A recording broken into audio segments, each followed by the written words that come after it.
ہو بیمار ہوتے ہو تو ماہر ڈاکٹر کے پاس جاتے ہو. حالت شرط ہوئی کہ نہیں ہوئی؟ باقی تو اللہ قادر ہے، تم ڈاکٹر کے پاس مت جاؤ، زہر بھی پی لو، اللہ تعالیٰ تمہیں شفا دینے پر قادر ہے. مگر سنت کیا ہے؟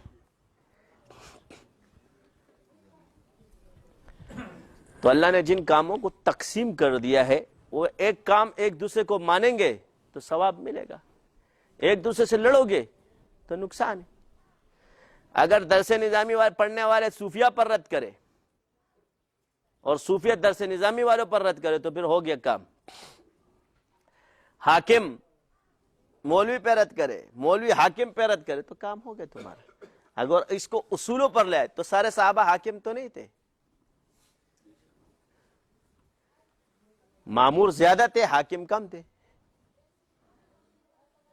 تو حکومت کو اپنا کام کرنے دو، تم لوگ اپنا کام کرو، صوفی اپنا کام کرے. نظام میں ان کی اطاعت ہے، علم میں تمہاری اطاعت ہے. تصوف میں صوفیوں کی اطاعت ہے.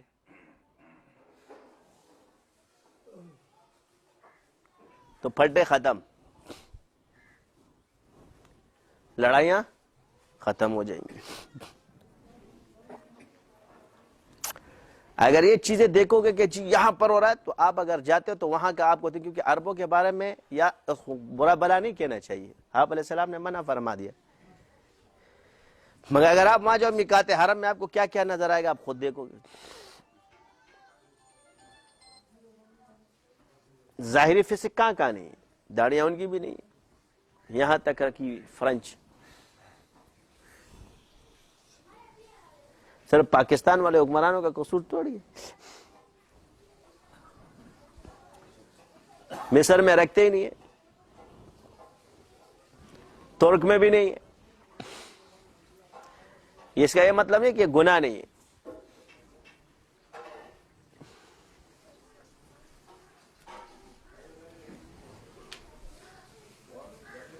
مگر یہ منافع مہارت نہیں ہے. اب جیسے بعض چیزوں میں آپ داڑھی عالم ہو اور آپ یہ چیز نہیں بنا سکتے، کیمرہ آپ مگر ایک وہ بنا سکتے، تو آپ کیا اس میں بھی ماہر ہو جاؤ گے؟ مان لیں ہم آپ کو. اس طرح آپ کو بخار ہو جائے تو کیا میں ڈاکٹر کے پاس جب جاؤں گا تو وہ اس میں ماہر ہے یا آپ ماہر ہو؟ تو جو ماہر ہے اس مہارت کی وجہ سے شریعت اس کی اطاعت کو جائز کہتی.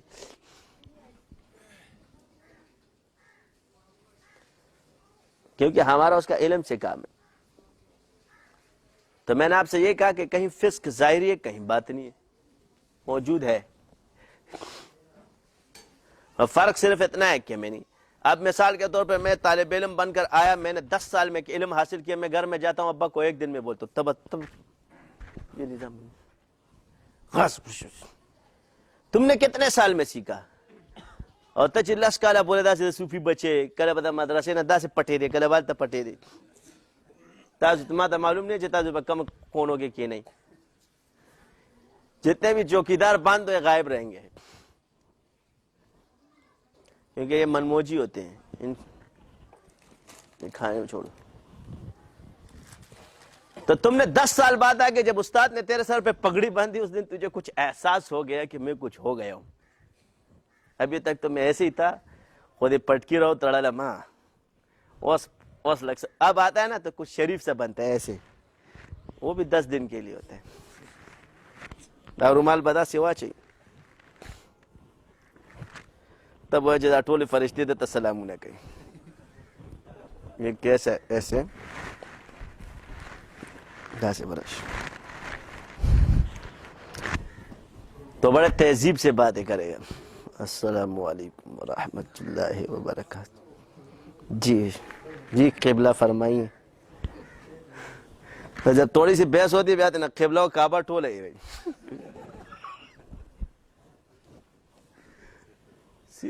تکل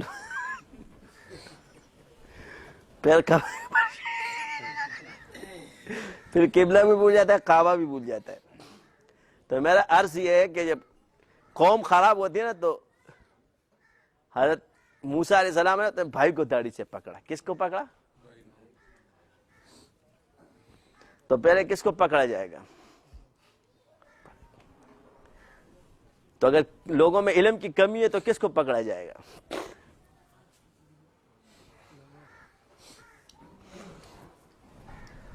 نو خپل سزا بل له مه ورکوئ. وایي دا چا وایي دا ما په خپله نو بیا جاړې ولي.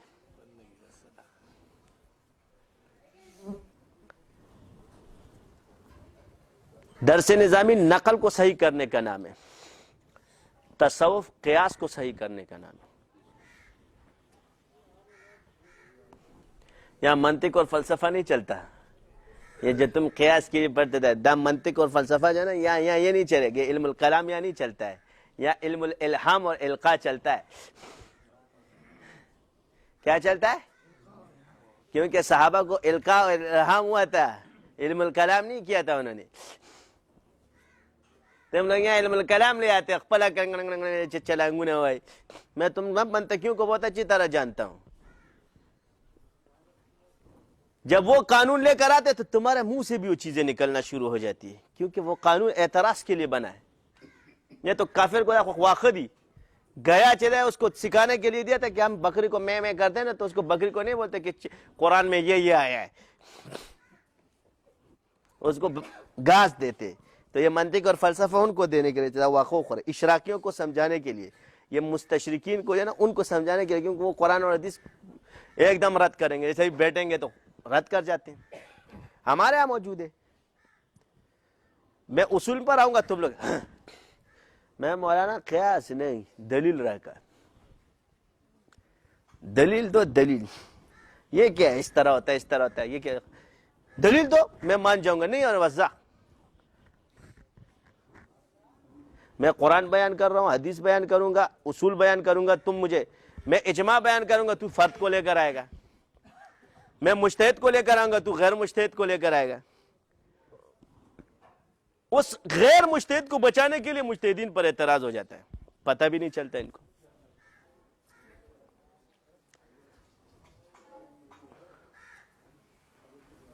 تو یہ اصول آپ خود جا کر بحث اور مباحثے میں دیکھ لو، کیونکہ آپ ڈائریکٹ پہلے اصول لے کر آؤ. ابھی ایک پہ ہوا تو تھوڑا ہمارا ہو گیا. میں نے کہا صحابہ سارے مجتہد ہیں. کہیں کہ صحابہ سارے مجتہد نہیں ہوتے. میں نے کہا صحابہ تو سارے مجتہد ہیں. کہہ رہے کہاں سے؟ میں نے کہا رضی اللہ عنہم و رضوا عنہ. بابا کہہ رہا اگر میں بولوں رضی اللہ عنہ و رضو 3 تھے صرف، اب بولو. میں نے کہا 3 تو قلیل کو کہتے، اب تو کثیر کا سارا خط بھول گئے. تو کثیر کا قانون تو ختم ہو گیا، بس ہر جگہ جمع 3 ہی ہوگا. جہاں بھی یہ آئے گا 3 کے لیے آئے گا. اب یہ کوئی بات ہے؟ لیکن مجھے اس پر اور بھی کافی اعتراضات وارد ہو رہے تھے، مگر میں کہا ایسی بے عزتی کیوں؟ پھر تو خلفائے راشدین بھی 3 ہو جائیں گے، باقی چلے جائیں گے. پھر رسول بھی 3 ہو جائیں گے، باقی چلے جائیں گے.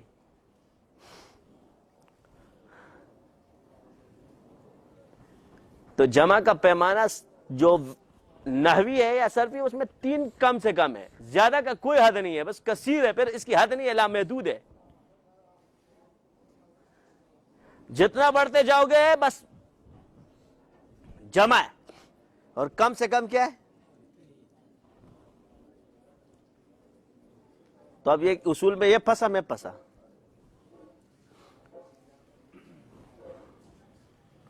زمانہ چلی گی، چلتا چلتا چلاؤ، کوئی بات نہیں، نو پرابلم. دلیل تو ہم رجوع کرنے کے لیے تیار ہے، تیری کھوپڑی کی قیاس ماننے کے لیے تیار نہیں ہے. اگر تم ایک شخص کو لا رہے ہو، دوسرا بھی شخص ہے. میں بھی انسان ہوں، تو بھی انسان ہے. نہ میرے پاس کوئی دلیل اس طرح ہوگی تو شخصیات کو لاؤ. تو وحدت الوجود کا جو بھی عقیدہ ہے، یہ جمہور علماء نے اس کو تسلیم کیا ہے. اگر آپ کہتے ہو کہ اس سے حلول ثابت ہوتا ہے، تو پھر آپ نے جمہور علماء کو مان لیا کہ وہ حلول کے قائل تھے. اور اس بات کو صرف ایک آدمی سمجھا تھا، باقی سب نہیں. اس نے یہ کہہ دیا. ایک بندہ اگر کل قرآن اور حدیث کو غلط استعمال کرتے تو اس سے نعوذ باللہ آپ کہو گے کیا قرآن صحیح نہیں ہے؟ ایک نمازی کل جا کے گناہ کرتا ہے تو تم کیا کہو گے؟ نماز صحیح نہیں ہے.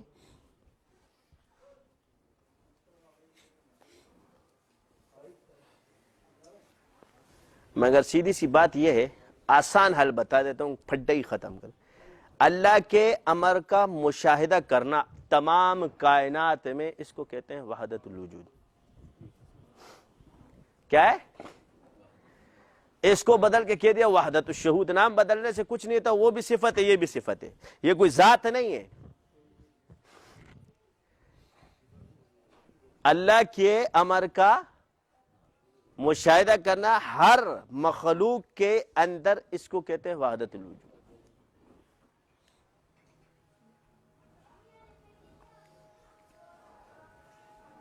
اس سے حلول ثابت نہیں ہوتا ہے کہ یہ کہتے ہیں یار تم تو حلول کے قائل ہے.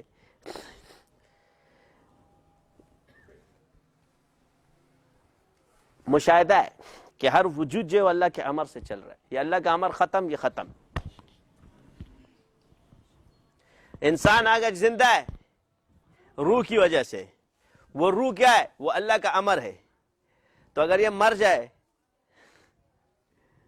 تو اس کا وجود کہتے ہیں باقی نہیں رہا, حالانکہ ہے وجود مگر بیکار کر دیا.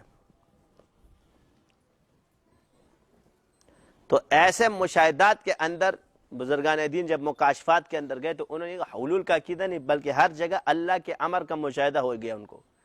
اس کی مثال آسان ایسے لے لو کہ ایک انسان اگر پانی کے اندر ڈوب جائے تو اس سے ہر جگہ پانی ہی پانی نظر آتا ہے, اور حتیٰ کہ اپنے آپ کو پانی بھی محسوس کرتا ہے. اس کا یہ مطلب نہیں ہوتا کہ پانی اس کے اندر ہے,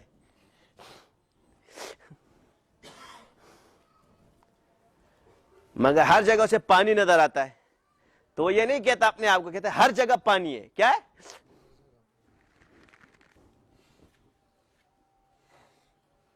یا سورج کی طرف تھوڑی دیر نگاہ رکھو کھڑکتی دھوپ کے اندر, 2 منٹ بعد تم سب جو ہے نا نظر غائب کر جاؤ گے. ہر جگہ تمہیں سیاہی سیاہی نظر آئے گی, حتیٰ کہ اپنا وجود بھی تمہیں سیاہ نظر آئے گا. یہاں اپنے وجود کی نفی کرنا ہے, کلعدم ہو گئے ہم لوگ. ہر جگہ تو اللہ کا امر ہے. اس کے مشاہدے کو کیا کہتے ہیں؟ وحدت الوجود. اس کو بزرگوں نے وحدت الشہود کہہ دیا. بس اس کو تم لوگوں نے ابلیٹ چاکلیٹ ہو کیونکہ تم پہ گزرا نہیں ہے تو کہتے اللہ قریب ہے, اللہ حلول کرتا نہیں ہے. تو یہاں سے اللہ کا قرب ثابت ہوتا ہے. یہ ہندو جو کہتے ہیں, ہندو اس کے اندر بھگوان کو مانتے ہیں نہیں مانتے, علت نہیں بنتی. کیا ہندو کیا کہتے ہیں کہ یہ خدا ہے, اس میں خدا ہے اندر, ہم یہ نہیں مانتے. خانہ کعبہ کو ہم رخ مانتے ہیں, خدا نہیں مانتے. سجدہ ہم اللہ کو کرتے ہیں مگر خانہ کعبہ ہمارا رخ ہے. کیا ہے؟ ہزاروں جگہ پر خانہ کعبہ تو نہیں ہے. ہمارے ہاں تو نماز ہر جگہ پڑھی جاتی ہے. تم تو وہ بہت کیا کہتے ہیں, وہ اٹھا کے رکھ دیتے ہیں لوگ, وہ یہ ساتھ رکھتے ہیں, ہم لوگ نہیں رکھتے. تو خانہ کعبہ ہمارا کیا ہے؟ رخ ہے. علت نہیں بنتی ہے, صورت بنتی ہے, علت نہیں بنتی. تو مسئلہ علت پر ہے. تو کوئی بھی ہمارے ہاں یہ حلول کا قائل نہیں, بس یہ کیفیت ہے. اس پہ سے آگے پھر دوسرے مقام سے جو اس میں اٹک گیا تو بس یہی بولتا رہے گا. منصور اللہ جسی میں اٹک گئے تھے.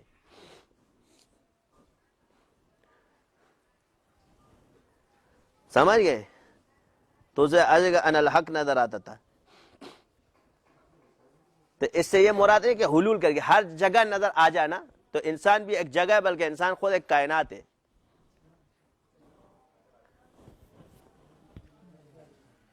اگر انسان اپنی ذات میں آ جائے تو یہ خود ایک کائنات ہے.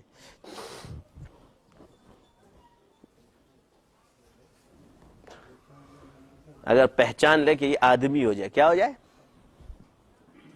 وَيَتَفَكَّرُونَ فِي خَلْقِ السَّمَاوَاتِ وَالْأَرْضِ. یہ حکم انسان کوئی تو ہے. زمین اور آسمانوں میں کیسے فکر کرے گا؟ اگر اتنی وسعت اللہ نے اس میں رکھی ہے تو کر سکتے. تو روحی وسعت ہے اس کے اندر.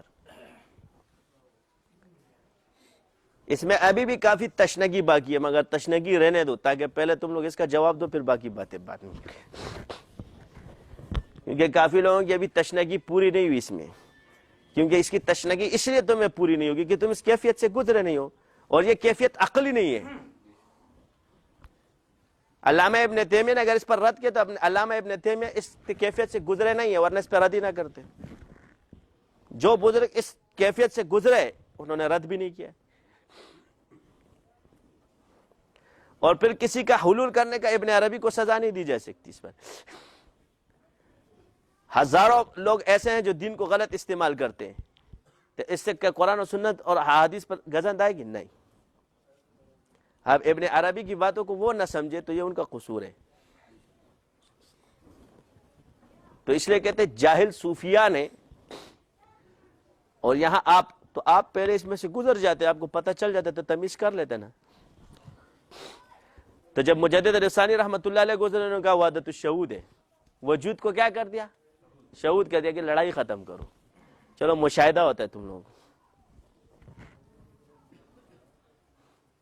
مگر یہاں وجود بھی صفت ہے اور شہود بھی صفت ہے. ہر جگہ صفت یار، یہ کہیں اللہ کی ذات ہے ہی نہیں، تو صفات میں تو پھڈا ہی نہیں کرنا چاہیے. یہ تو کہ علمی بحث ہے، پھر بعد میں کبھی باتیں کریں گے. علماء اس کو جانتے ہیں کہ صفت میں تو بحث ہی نہیں ہے. چاہے وحدت الوجود ہو چاہے وحدت الشہود ہو، دونوں صفت ہے. اور کسی صفت کا کہیں پر تدلی کا ظہور ہونا یہ ثابت ہے. اس کے بارے میں آپ کیا لاؤ گے؟ اور ایسی باتیں زیادہ مت کرو، پھنس جاؤ گے. محلولین کو چھوڑ دو، اگر اس پہ جو احادیث موجود ہے نا تو پھنس جاؤ گے تم. اس کا جواب تم قیامت تک نہیں دے سکتے.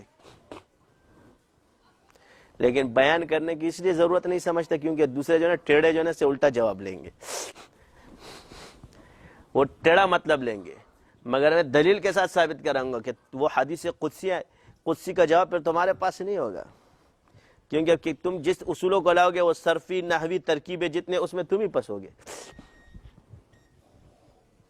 ہر طریقے سے ظاہری پسے گا، اس میں باطنی نہیں پس سکتے. صرف اہل باطن اس کو نکال سکتے اس میں سے. ظاہر والا ہر صورت میں پھنس جائے گا، اس کے پاس کا جواب نہیں ہے.